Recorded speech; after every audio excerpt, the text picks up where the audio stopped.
The chair recognizes the honorable member for St. Barnabas. Thank you very much, Madam Speaker.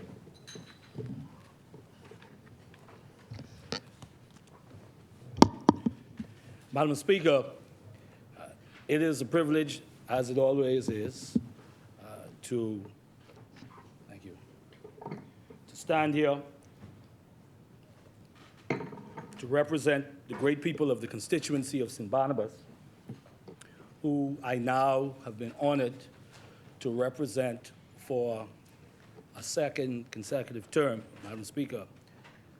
Like the member for Centerville, I too would like to thank Almighty God, who is the great architect of this universe, for his unceasing grace and mercy as he continues to cover me as I, like other members here, do our endeavor best to serve our constituents and to serve the Bahamian people at large, particularly as we get ready to enjoy and celebrate and reflect on 50 years of independence. Madam Speaker, this very important amendment I intend to get to, and I do intend to be very brief, Madam Speaker. I was glad that the honorable member for Centerville, among other themes, some very important themes, talked about the protection of the Bahamian people, among other things. And so I just wish to just mention a few matters, Madam Speaker, as I get into the... Sergeant at Arms, please ensure that all in the gallery would have those phones either on silent or turn them off, please, as not to disturb the proceedings. Thank you. Thank you. Thank you, Madam Speaker. Madam Speaker, I received a message. You would have heard me on a number of occasions stand here on my feet and talk about my connection to the island of Auckland. I know the member for Angliston, who as well is a descendant from Auckland. Northern Auckland has been without power from Sunday. Without power from Sunday.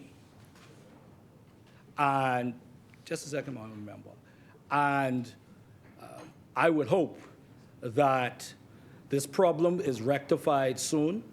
I trust and hope that those persons who were affected in terms of their perishables would be compensated by Bahamas Power and Light. I think we all can agree that it's quite unacceptable that in the Commonwealth of the Bahamas that our people can go without power since Sunday. It's now Wednesday. And so I am sure, I would hope that the government is quite aware of it. I would hope that the government is quite aware of it and hope that they bring relief to those persons on the island of Auckland. The chair recognizes the honorable member for Fort Charlotte. Thank you very much, Madam Speaker. This is a matter of great public importance to the government. On Sunday at 7:30, there was a stoppage of power supply in Auckland, in Spring Point, Auckland, because there are two stations, one at Salina Point and one at Spring Point. Immediately, BPL had a team from Long Island travel to Auckland. They did troubleshooting on the machine, were not successful. A team was dispatched, I'm advised, from New Providence. They continued their endeavors with respect to the 3 engines which are in that particular location. I spoke with the CEO and the executive chairman, and also with Mr. Ian Pratt, because both of them are out of the jurisdiction. And having been briefed of the various options, one option was to, while they were troubleshooting, was to take a generator from Nassau, one of the generators which BPL has in its inventory to serve the peak period in New Providence. Having been advised, we requested that one of those generators be transported rather than wait for this problem to be repaired. Yesterday, on the Long Island Sun, that generator was placed on the boat. It's on its way to Acklands. And they will be also stopping briefly in Long Island to take on a mobile crane so that when it reaches to Acklands, not only will they be able to get it off the boat, but they have, because of its weight, they need a mobile crane to take it from the dock to the Spring Point station. And I am advised by tomorrow morning, the boat will be in Acklands. And in the interim, there is a team complemented with colleagues from M&E at BPL in Nassau in Acklands working to repair. So we have taken every measure and worked as aggressively as we could, even in consultation with the Defense Force to get the appropriate vessel to carry the generator and also the crane so that it could be put in place at the Spring Point station. Thank you, Honorable Member. Thank you. St. Barnabas, you may continue. Thank you. I thank the honorable member for that intervention.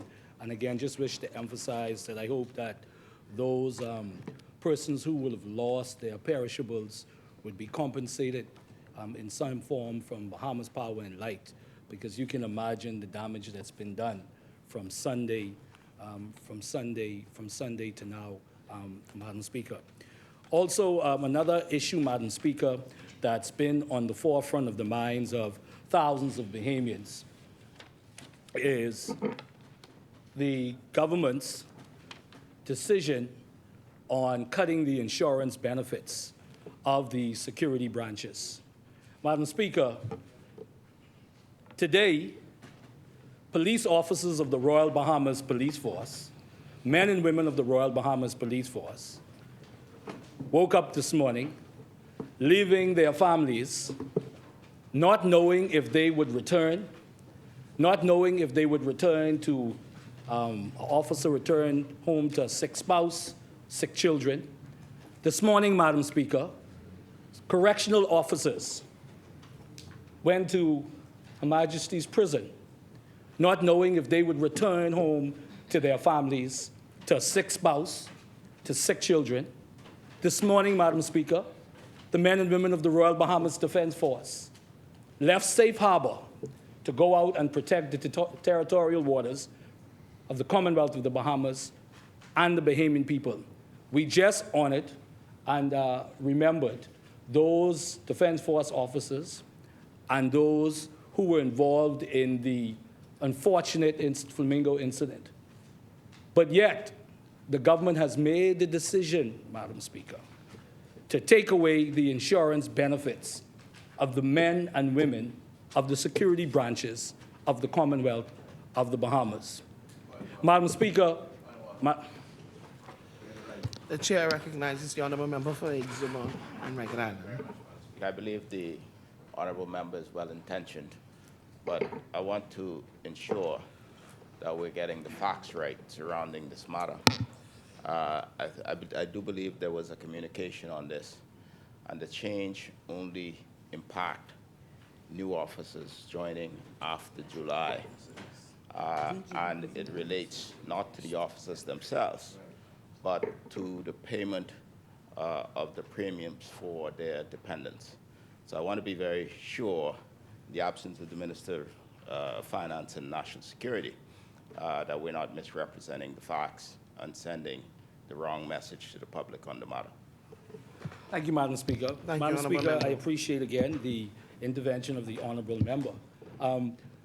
the reality of it is, Madam Speaker, the officers, persons who are now enlisted, are just as concerned about the fact that the policy, the new decision, a new policy, will not come into effect until July. Because how do we say to persons who think about the sacrifice of entering the security branches, all right, that, yeah, enter the security branches, we are not going to protect you and your families. The honorable member for Carmichael, right? The honorable member for Carmichael spoke last week, and while he did not speak specifically to this issue, what he did speak to is the different scenarios in our country. And I'm sure for the honorable member, who's a former police officer, spoke to the various issues that impact persons in the security branches where they may have not lost their life, but the different situations that they find themselves in terms of being exposed to trauma and the negative effects of, or long-lasting effects of their experience on the job. And they go back home to their families. Keep in mind, too, you have a situation, for instance, members of the Royal Bahamas Defense Force who are out there doing their job, being exposed sometimes to unhealthy conditions, persons with diseases, different things, and they take these things back home to their family, poachers. And they leave their families exposed. So what are we saying right now to our police officers, to that young man, that young woman, who says that they want to join the Royal Bahamas Police Force, who says they want to join the Royal Bahamas Defense Force and the correctional services? What are we saying to them? I believe, Madam Speaker, and I say this wholeheartedly, that I believe that the government in this regard is doing a disservice, a grave disservice to the security branches of our country. Yeah. We must continue to be loyal to these persons who continue to give their lives and their families' lives. The chair recognizes the honorable member for Freetown. Any characterization that any benefit is being cut is inaccurate. Everyone should know, as a matter of law in this country, you cannot change people's terms of employment. It was made very clear that everyone with family coverage, every serving policeman, every police recruit currently at the police college, every recruit currently at the correctional institution, every recruit currently at the Royal Bahamas Defense Force is not covered by the change of policy. The change of policy is very simple. When the recruitment exercises begin at the end of this year, young people seeking to sign up will be told quite clearly what the benefits that they receive are. And it will be that we will ensure you who put your life on the line. As a matter of fact, the only change is that with the coming of NHI, we will not be covering your family. The member spoke about police officers who entertain trauma. When I took the chair, a circumstance was that a police involved in a police-involved shooting was returned to duty the next shift. I certainly have given directions that that ought not to happen for mental health reasons. We've stepped up the chaplaincy services across all of the forces. With regard a serviceman taking something back home to his or her family, insurance would not be the answer to that. What would be the answer to that is liability of the Bahamas government, not only for medical treatment, but for damages for pain, suffering, and loss of amenity. We must be very clear when we speak about protecting persons. The Bahamas government will continue to give the benefits that serving officers and every recruit in training is now entitled to.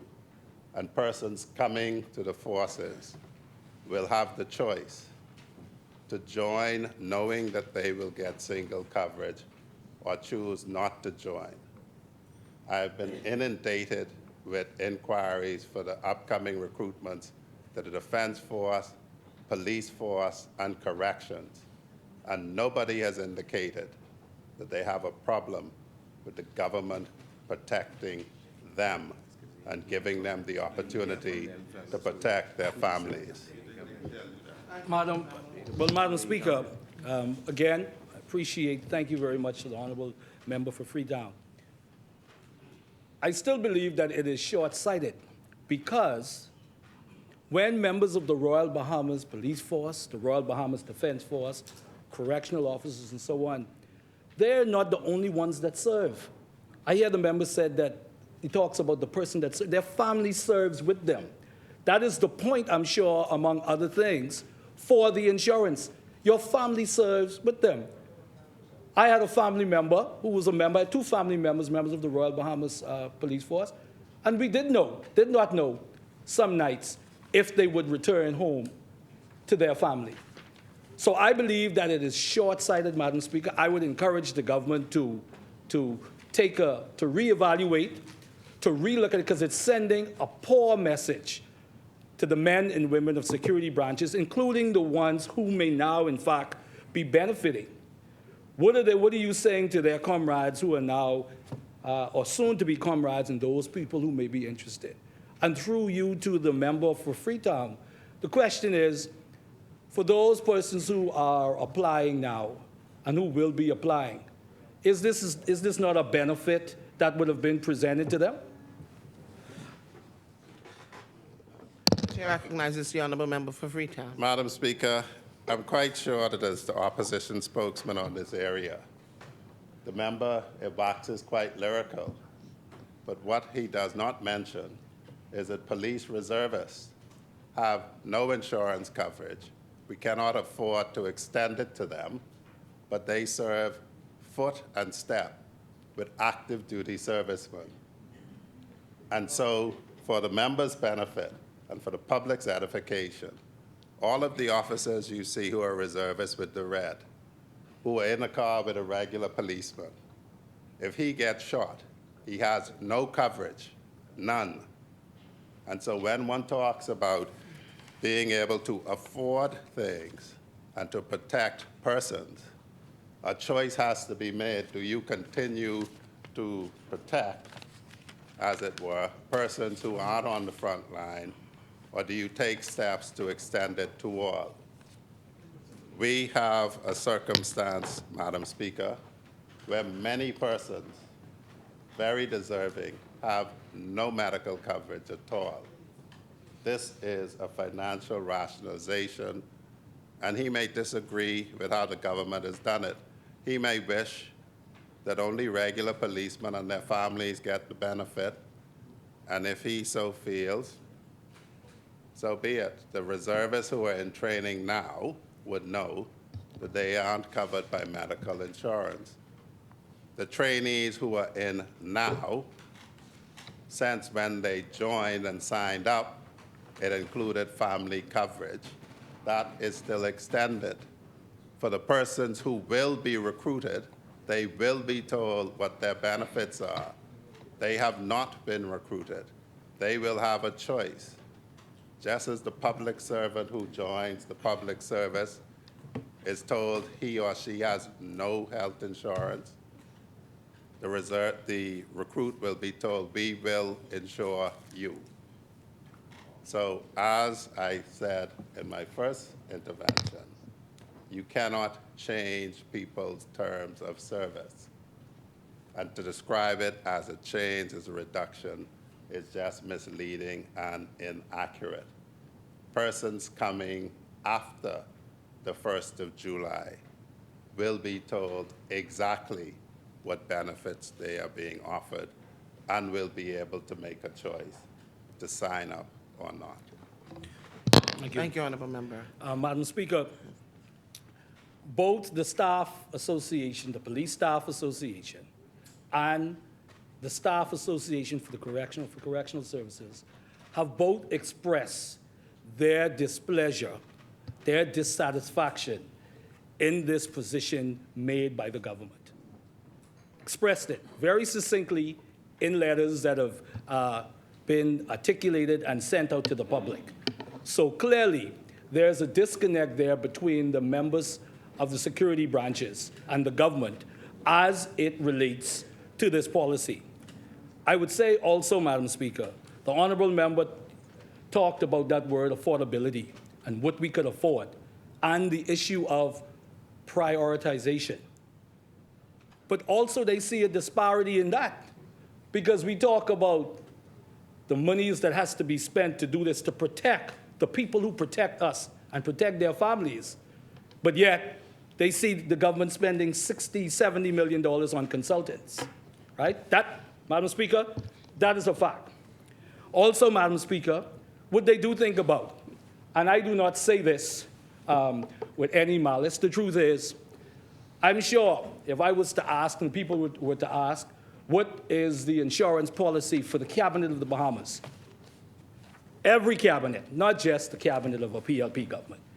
Are their spouses protected by insurance or covered by insurance? Yes. That would be a legitimate question. And I'm not suggesting that cabinet ministers shouldn't, because God knows one day soon, we are going to be right there.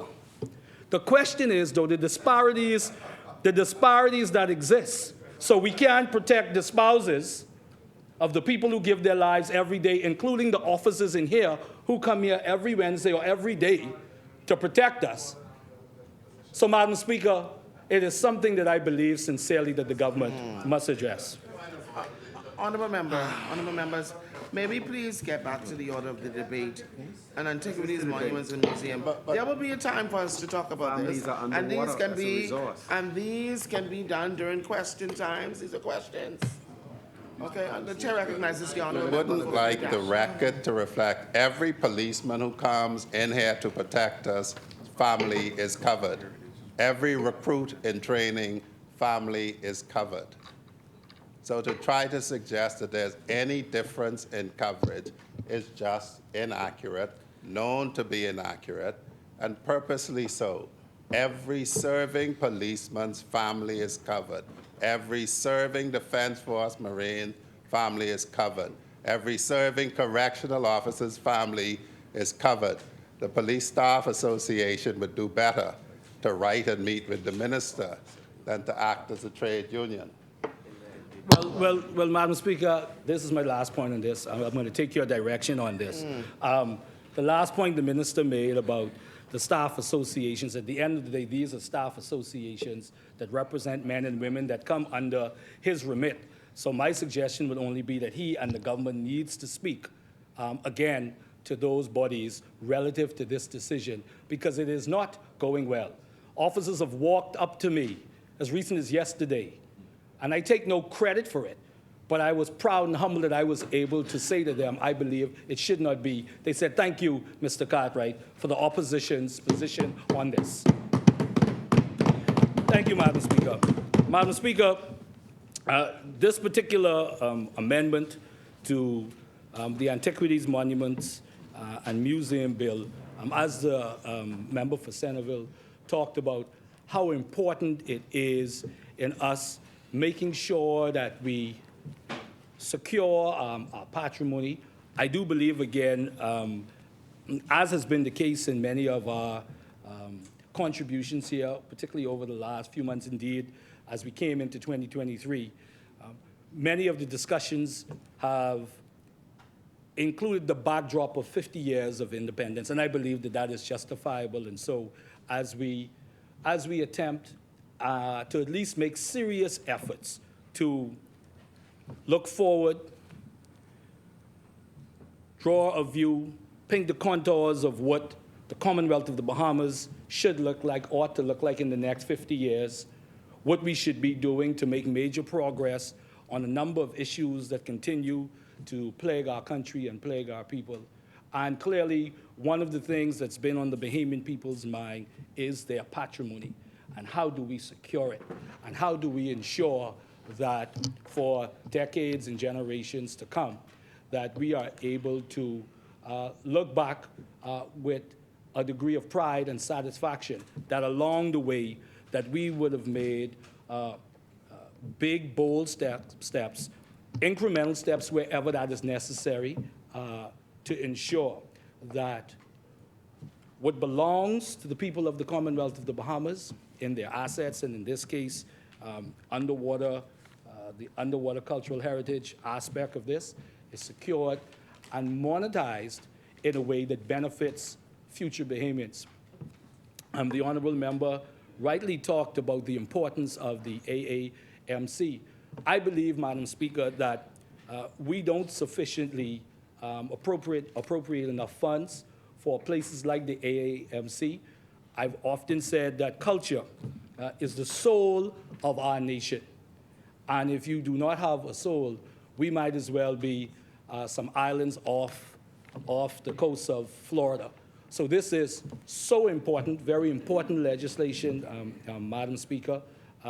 You know, I'm always fascinated when, you know, I'm watching television and you see these different documentaries on persons, whether it be on the Discovery Channel, National Geographic, and these persons, they have these documentaries, how they're in the Bahamas looking at this and looking at that. And I always ask myself, I wonder, I wonder if we are going to benefit from this particular discovery, even in its preliminary stage. So this particular bill is very, very important, Madam Speaker.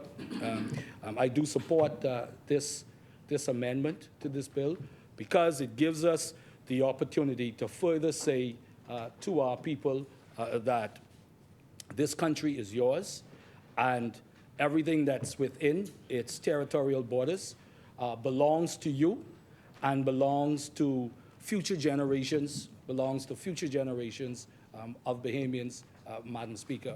Madam Speaker, with those few words, I thank you. Thank you, Honorable Member.